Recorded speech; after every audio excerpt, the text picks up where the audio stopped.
कलाम में लिखा है कि शेरे बब्बर का बच्चा तो भूखा रह सकता है, लेकिन खुदा के तालिब किसी नेमत के मोहताज ना होंगे।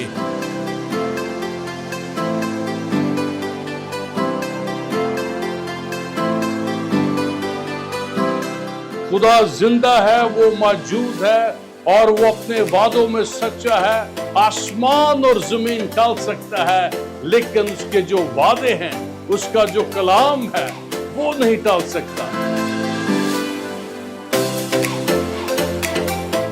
खुदा की जब आप हमदो सना करते हैं तो हमदो सना पे खुदा का तख्त लग जाता है। तो जब खुदा का तख्त लग गया, उसकी हजूरी आ गई, तो वहां पर वो जो कैद थी, उस कैद की बुनियादों को खुदा ने हिला दिया। सब दरवाजे खुल गए, सब बेड़ियां खुल गई।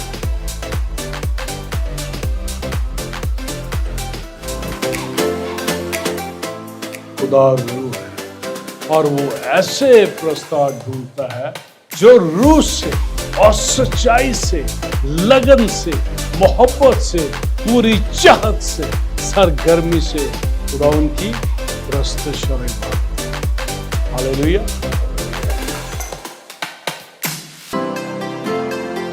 जब यीशु मसीह ने हमको निजात दी, तो उसने हमको तारीकी के कब्जा से छुड़ाकर अपने अजीज बेटे की बादशाही में दाखिल किया।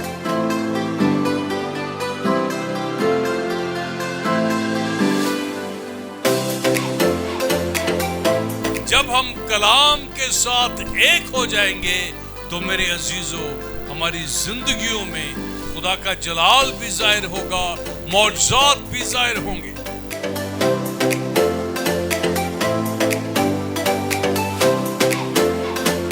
जब हम खुदा के कलाम पर ईमान रखते हैं, जो कुछ यीशु ने कहा, तो फिर वैसा ही मौजूदा हमारी जिंदगी में होता है।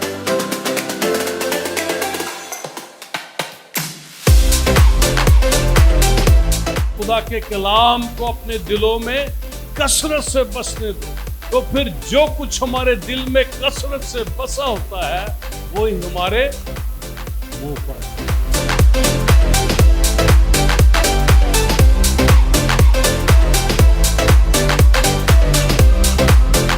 जब हम मजबूत होंगे तो इब्लीस का भी मुकाबला कर सकेंगे। जब हम मजबूत होंगे तो फिर हमारे खानदान, कलीसियाएं भी मजबूत होंगी।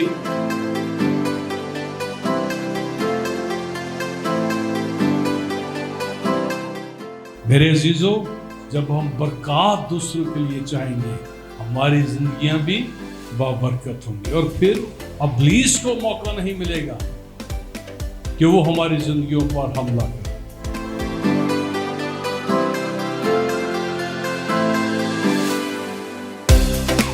आप जानते हैं कि यीशु आपके ईमान का बानी है और कामिल करने वाला है। और यहाँ पे हमने पढ़ा अब्राहम के ताल्लुक से कि उसको कामिल इत्काद हुआ, उसका कामिल ईमान था कि खुदा जिसने वादा किया है, उसको पूरा करने पर भी वो कादिर है।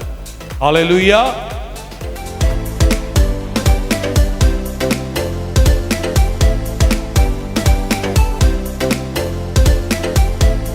यीशु ने कहा कि मैं दुनिया के आखिर तक हमेशा तुम्हारे साथ हूं। वो हमेशा हमारे साथ।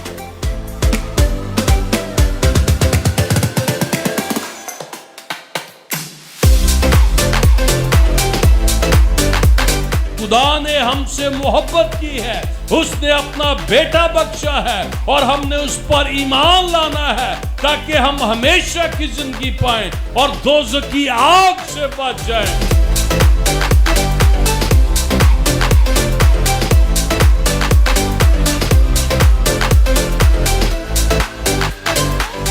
जो तोड़े खुदा ने हमको दिए हैं, जब हम उनको खुदा के लिए इस्तेमाल करेंगे तो फिर हमें पोजीशंस, टाइटल्स की जरूरत नहीं। और ये जो लड़का था और उसकी जो माँ है जिसने 5 रोटियां 2 मछलियां दी, आज भी सदियों से उनके बारे में बताया जाता है।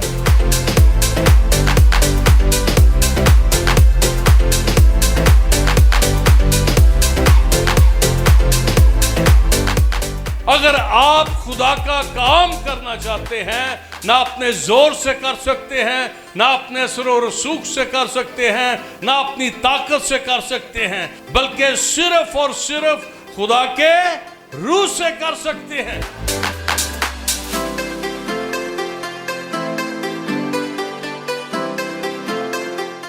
कलाम में लिखा है कि ईमान सुनने से पैदा होता है और सुनना मसीह के कलाम से।